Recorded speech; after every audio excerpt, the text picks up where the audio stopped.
Ladies and gentlemen, welcome back to the Ironworker Gaming channel. I am Ironworker814 and we're keeping our viewer requested videos rolling today by taking a look at the Last Perdition for use in the Crucible of Destiny 2. As always, we're going to take a look at pros, cons, stats, damage numbers, and how to obtain the weapon, all while trying to figure out if this weapon is a good option for PvP. Hey, and how about that new style of thumbnail? This was created by channel supporter Noi, and I think he did a fantastic job on it. But as for the video, this review was requested by BucksFan818, and if you find this video useful, helpful, or enjoyable in any way, that thumbs up button is there for you to show some support. Plus, if this so happens to be your first visit to the Ironworker Gaming channel, and you're liking what you're seeing, feel free to hit that subscribe button to catch more videos similar to this one, and to join an awesome and positive community surrounding this channel. But the Last Perdition, if you're even a remotely dedicated Crucible player, you've probably had 100 of these things drop for you over the last year or so. And just due to the sheer availability of this weapon, I always thought I'd see more Guardians using it in the Crucible. Looking at the usage rate on Destiny Tracker, we see it's coming in at a 0.3%, ranking at 72nd in most used weapons in quick play game modes over the last month. Which is not terribly low by any means, but I just don't find myself dying to Last Perdition very much inside the Crucible. So we're going to try to unpack what's going on here with Last Perdition, and see what it can do well and what it can't do well inside of PvP in Season 11.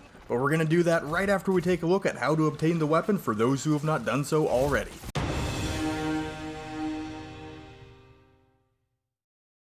Last Perdition was a Year 1 Destiny 2 gun that was updated to have random rolls in Season of the Drifter back in 2019. This is a Crucible weapon, so it can drop at the end of matches or when you rank up your Valor or Glory level to the next tier or sub-tier.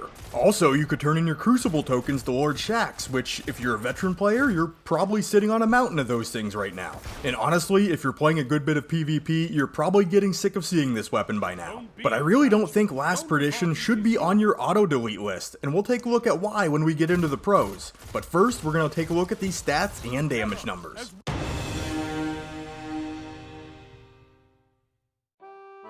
Last Perdition is a legendary Void adaptive frame pulse rifle shooting at 390 rounds per minute with a base 39 rounds in the magazine. As far as stats go, Last Perdition has the best reload and stability of all adaptive frame pulse rifles at base. And all of the other stats are pretty average comparably. Heading to light.gg for our hidden stats, we can see their aim assist value is 60, the recoil is 63, causing the weapon to pull to the right, with a bounce intensity of 37. Intrinsically, adaptive frame weapons possess a well-rounded grip, reliable, and sturdy. Let me just stop for a second, because does this actually do anything? I mean, look at lightweight pulse rifles. They have superb handling and allow you to move faster. High impacts, more accurate when stationary and aiming down sights. Rapid fires, slightly faster reload when the magazine is empty. But then back to adaptive frames with no passive benefit. But boy, it sure is reliable, whatever that's supposed to mean. But yeah, let's get back on track here. The perk roll I have on this Last Perdition is the old trusty Outlaw Kill Clip combo. Outlaw, where precision kills greatly reduce reload time, and Kill Clip, reloading after a kill grants increased damage. And for the mod slot, I generally run Counterbalance on pulse rifles to help out with any recoil deviation. For the damage numbers on Last Perdition, we're going to do 31 points of damage on a critical hit and 20 points of damage to the body, giving us an optimal time to kill of 0.93 seconds, requiring 5 crits and 2 body shots, and a body shot time to kill of 1.4 seconds, requiring 10 shots landed. And then if we throw Kill Clip into the mix, we're getting roughly a 30% damage buff. So our damage is going to increase to 41 on a crit and 26 to the body, dropping our optimal time to kill to just over 0.6 seconds, allowing us to 2 burst by landing 5 crits in one body. And our body shot time to kill will go down to just over a second, requiring 8 shots landed. So let's head into the pros and see why we would want to use Last Perdition inside the Crucible.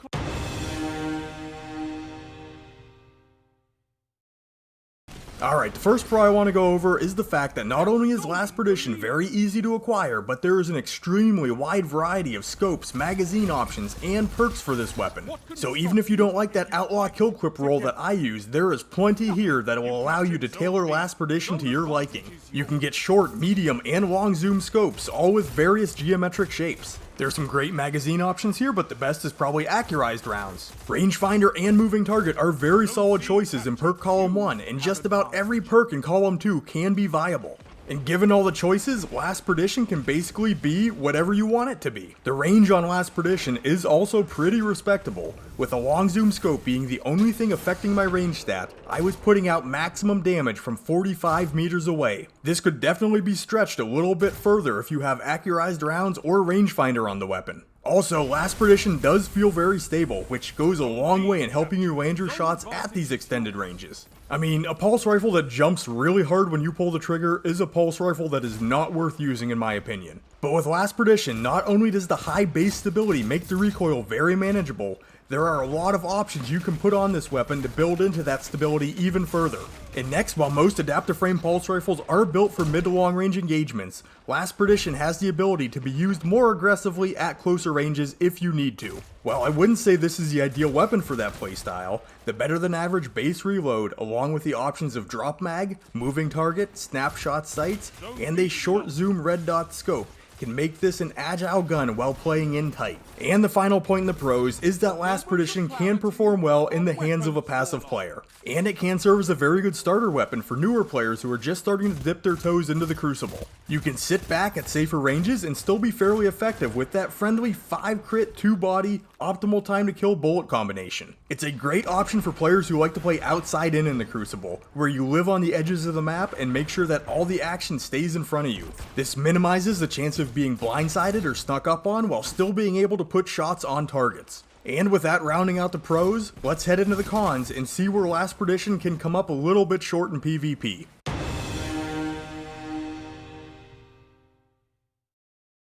Alright, to start off the cons, there are 2 things that I don't like about Last Perdition specifically. One, the aim assist value of 60 is on the lower end for adaptive frame pulse rifles, which just doesn't make it feel as sticky as something like the Geon 7, which has an aim assist value of 80. And 2 is the reticle when aiming down sights. Every sight I've tried on this gun has that double lateral oval in the center, which I just don't like. Sometimes at longer ranges, I found this could make it very difficult to keep directly on an enemy target's head. A more clean and minimal reticle would help Last Perdition out a great deal if you ask me. But then we have some archetype issues, more specifically the time to kill values and how they stack up in the PvP landscape.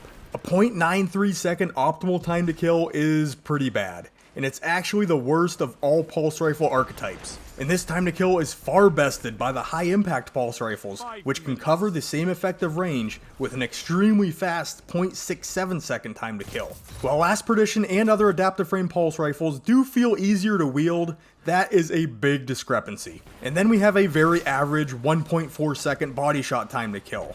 But without a damage buff, this is still requiring 4 trigger pulls since we have to land 10 bullets. And while I did say in the pros that this weapon can be used at closer range, you have to understand that you are now stepping into the range of auto rifles and hand cannons. 600 RPM auto rifles can down you in 0.7 seconds and are far easier to wield inside of mid-range. And a hand cannon user can not only best you with a faster time to kill, but they can also make you miss your shots due to their sheer mobility. Landing bursts on a moving target from close range is a very difficult task for an adaptive frame pulse rifle.